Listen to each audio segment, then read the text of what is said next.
Hello everyone, good morning সবাইকে। তো দেখো সকাল সকাল গেছিলাম আজকে বাজারে, মানে বাজারের উদ্দেশ্যে বেরোয়নি, বেরিয়েছিলাম ছেলেকে নিয়ে স্কুলে গেছিলাম। ওর যেহেতু এখন মানে সব স্কুল এখন ইংলিশ মিডিয়াম, যেহেতু মর্নিং শিফট করে দিয়েছে, তো ওকে সকালে দিতে গেছিলাম। তো আসার পথে বাজার করে নিয়েছি। তো চলো কী কী আনলাম বাজার থেকে তোমাদেরকে শেয়ার করি। এই যে বাজার থেকে আনলাম পাকা আম, জানি না কতটা মিষ্টি হবে, বললো তো মিষ্টি হবে দোকানে। দেখো এই যে পাকা আম, আমার ছেলের খুব ফেভারিট, তাই নিয়ে নিলাম। আর হচ্ছে বছরের নতুন ফল। আর নিয়েছি সবজি, সেরকম কিছু করিনি কারণ আনিনি, সবজি সব রয়েছে। এই যে বড় বড় পটল নিয়েছি, দেখো পটলগুলো জাস্ট কত বড় বড় পটল। তো পটল নিয়েছি, আর নিয়েছি মাছ। মানে মেন গেছিলাম বলো তো কি মাছ আর আনতে হবে।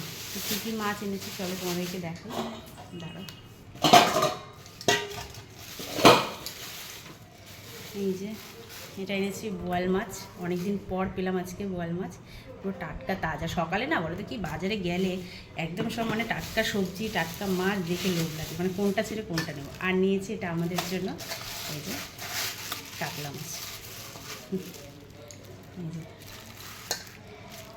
কাতলা মাছ নিয়েছি। তো এখন রান্না করবো, বর যাবে অফিস, ও নিয়ে যাবে।